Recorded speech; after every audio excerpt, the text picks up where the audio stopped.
नमस्कार दोस्तों, type classes with Sneha में आपका स्वागत है। दोस्तों, आज के इस क्लास में सीटेट प्रीवियस ईयर का क्वेश्चन पेपर लेकर आया हूँ। यह क्वेश्चन पेपर 4 फरवरी 2023 का है और इसके अंतर्गत हम लोग हिंदी के 30 क्वेश्चंस को सॉल्व करेंगे। दोस्तों, यदि आप हमारे चैनल पर नए हैं तो चैनल को सब्सक्राइब कीजिए, लाइक कीजिए, शेयर कीजिए। दोस्तों, आइए शुरू करते हैं क्वेश्चन नंबर 91 से 99। निर्देश निम्नलिखित गद्यांश को पढ़कर पूछे गए प्रश्नों के सही सबसे उपयुक्त उत्तर वाले विकल्प को चुनिए। तो यहाँ पर गद्यांश दिया गया हिंदी का, इसे आप पढ़ लीजिए। डार्विन का कहना था कि जीवन एक लगातार संघर्ष है। जीव और प्रकृति के बीच इस संघर्ष, इस महाभारत में वही बचेगा जो बुद्धि और शरीर से सबसे अधिक सबल और सक्षम होगा। कमजोर धीरे धीरे नेस्तनाबूत हो जाएंगे। वैज्ञानिक दृष्टिकोण की यह आधार मान्यता इस ईसाई विश्वास के विरुद्ध पड़ती है कि अंत में विनम्र और विनयशील ही बचेंगे। जबर आपस में लड़ भिड़कर समाप्त हो जाएंगे। मार्क्स ने भी जीवन को अमीर गरीब के बीच संघर्ष के रूप में ही देखा। वैज्ञानिक प्रगति की धारणा मूर्ता यह मानकर चलती है कि संपूर्ण पृथ्वी आदमी के हाथों में सौंप दिया गया एक ऐसा अकूत खजाना है जिसे वह जैसे चाहे वैसे इस्तेमाल करने के लिए आज़ाद है। वह खुद भी इस खजाने का हिस्सा है, उसका एक छत्र मालिक नहीं। यह विवेक एक दूसरे तरह की अनुभूति देता है। न केवल भारतीय बल्कि संपूर्ण पूर्वी विचारधारा में यह बोध व्याप्त दिखता है कि प्रकृति केवल भक्षक नहीं, रक्षक भी है। हमें उनके विरुद्ध नहीं, उसके साथ चलना है। वह पोषक है, मनुष्य कहीं ज़्यादा निरीह और कोमल प्राणियों की पालक। यह दक्भ कि मनुष्य की सर्वश्रेष्ठ प्राणी है, आत्मघाती है। पिछले 2 महायुद्धों में जो नेस्तनाबूत हुआ वह मनुष्य का यह मिथ्या दंभ की सर्वश्रेष्ठ होने का यह उन्माद आगे बढ़ता जाए तो किस सीमा तक पहुंच सकता है। तो दोस्तों, ये रहा हिंदी का गद्यांश, इसे आपने पढ़ लिया होगा। और इससे संबंधित क्वेश्चन नंबर 91 को यहाँ पर देख लेते हैं। नेस्तनाबूत शब्द किस भाषा का शब्द है, आपको बताना है दोस्तों दिए गए ऑप्शंस में से। तो यहाँ पर दोस्तों राइट आंसर हो जाएगा नेस्तनाबूत शब्द फारसी भाषा का शब्द है। ऑप्शन सी यहाँ पर इस क्वेश्चन का राइट आंसर बनेगा। क्वेश्चन नंबर अगला है 92 है। अमीर गरीब में कौन सा समास है, आपको बताना है। तो राइट आंसर हो जाएगा ऑप्शन बी, द्वंद्व समास हो जाएगा दोस्तों। अमीर गरीब में द्वंद्व समास है। अगला क्वेश्चन नंबर 93 है। अकूत खजाना वाक्यांश में अकूत शब्द है। तो राइट आंसर बनेगा अकूत खजाना वाक्यांश में अकूत शब्द विशेषण है। ऑप्शन सी राइट जवाब हो जाएगा। अगला क्वेश्चन नंबर 94 है। निरीह का पर्याय है, इनमें से कौन सा है दोस्तों। तो निरीह का पर्याय बेचारा है। ऑप्शन डी राइट जवाब बनेगा। अगला क्वेश्चन नंबर 95। डार्विन का विचार है कि जीवन एक, यहाँ पे आपको फिल करना है, लगातार संघर्ष है। तो राइट आंसर हो जाएगा ऑप्शन बी, जीवन और प्रकृति के बीच लगातार संघर्ष है। अगला क्वेश्चन नंबर 96। डार्विन का विचार ईसाई मत के अनुसार आपको बताना है।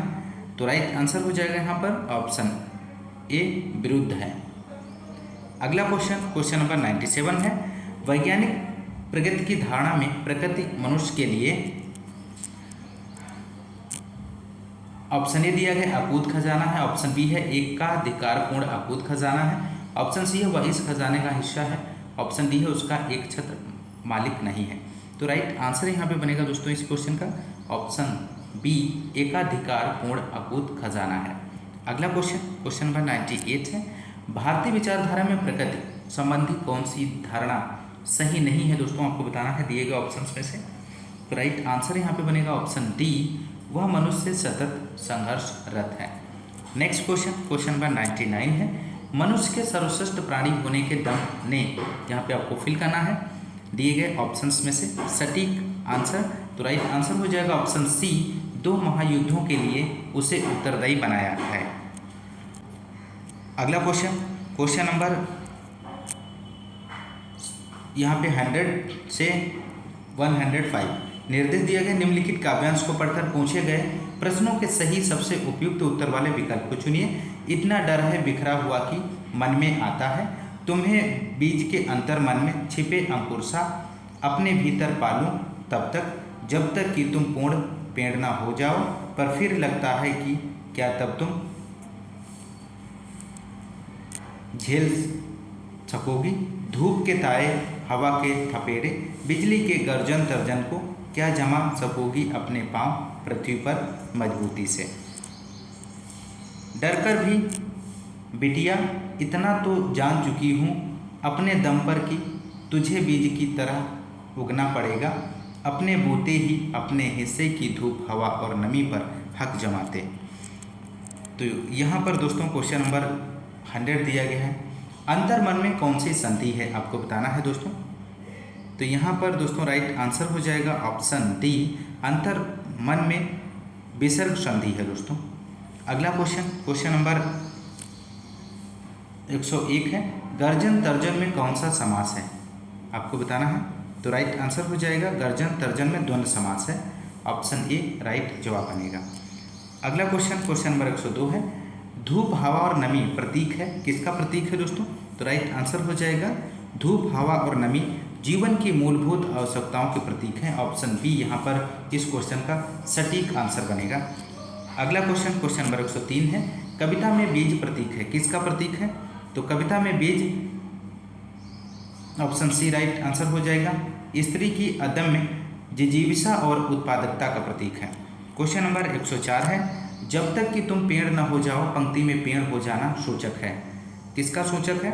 तो राइट आंसर हो जाएगा ऑप्शन ए, माँ का बेटी के प्रति अस्वस्थता। अगला क्वेश्चन नंबर 105 है, प्रस्तुत कविता आपको बताना है दोस्तों दिए गए ऑप्शंस में से कौन सा ऑप्शन राइट आंसर बनेगा। तो राइट आंसर यहाँ पे हो जाएगा दोस्तों ऑप्शन डी, समाज का बेटियों के प्रति शोषण, उपेक्षा और तिरस्कार से उपजी है। अगला क्वेश्चन नंबर 106 है, निम्नलिखित में से किस भाषा को अध्यापक की मदद से औपचारिक स्थितियों में सीखा जाता है। तो राइट आंसर हो जाएगा ऑप्शन बी, द्वितीय भाषा, इसका राइट जवाब बनेगा। क्वेश्चन नंबर 107 है, रचनावादी उपागम संप्रेषणात्मक उपागम से इस मायने में भिन्न है कि यह मुख्यतः आपको बताना है दोस्तों दिए गए ऑप्शंस में से। तो राइट जवाब हो जाएगा यहाँ पर क्वेश्चन नंबर 107 का ऑप्शन ए, अर्थ पर बल देता है और अपेक्षा करता है कि नियम प्रक्रिया के दौरान सीखे जाएं। अगला क्वेश्चन नंबर 108 है, किसके अंतर्गत लोगों को सुझाव देने के बजाय सीधे सीधे कहा जाता है कि उन्हें क्या करना चाहिए। तो राइट आंसर ऑप्शन बी हो जाएगा, आदेशात्मक उपागम। अगला क्वेश्चन नंबर 109 है, जब आप किसी अभ्यास में या सामग्री में शिक्षार्थियों की आवश्यकता अनुसार आवश्यक परिवर्तन करते हैं तो इसे क्या कहा जाता है। ऑप्शन ए है अभिग्रहण, ऑप्शन बी है अनुकूलन, ऑप्शन सी है मूल्यांकन, ऑप्शन डी है समीक्षा।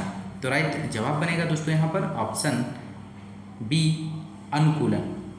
नेक्स्ट क्वेश्चन नंबर 110 है, योगात्मक आकलन आपको बताना है दोस्तों। ऑप्शन ए दिया गया है निदात्मक और उपचारात्मक है, ऑप्शन बी है विद्यार्थियों को प्रभावशाली प्रतिपुष्टि देता है, ऑप्शन सी है शिक्षार्थियों की सक्रिय सहभागिता को स्वीकारता है, ऑप्शन डी है शिक्षार्थियों के अधिगम और निष्पादन के बारे में निर्णय लेने के लिए प्रयुक्त किया जाता है। तो यहाँ पर राइट जवाब बनेगा दोस्तों ऑप्शन डी, योगात्मक आकलन शिक्षार्थियों के अधिगम और निष्पादन के बारे में निर्णय लेने के लिए प्रयुक्त किया जाता है।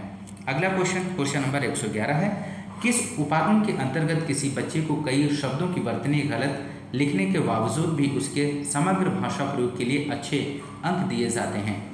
तो राइट आंसर हो जाएगा ऑप्शन ए, समग्र भाषा। क्वेश्चन नंबर 112 है, जब हम किसी विशिष्ट सूचना को जानने के लिए कोई पाठ्य सामग्री पढ़ते हैं तो यह किस प्रकार का पठन कहलाता है। तो राइट आंसर हो जाएगा दोस्तों, जब हम किसी विशिष्ट सूचना को जानने के लिए कोई पाठ्य सामग्री पढ़ते हैं तो यह बारीकी का पठन कहलाता है, ऑप्शन बी यहाँ पे राइट जवाब बनेगा। अगला क्वेश्चन नंबर 113 है, दो उत्पादक भाषा कौशलों में कौन से कौशल शामिल हैं।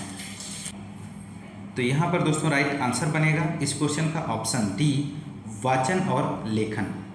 अगला क्वेश्चन नंबर 114, प्रथम भाषा वह भाषा है जो बच्चे आपको यहाँ पर फिल करना है दिए गए ऑप्शंस में से सटीक ऑप्शन क्या बनेगा।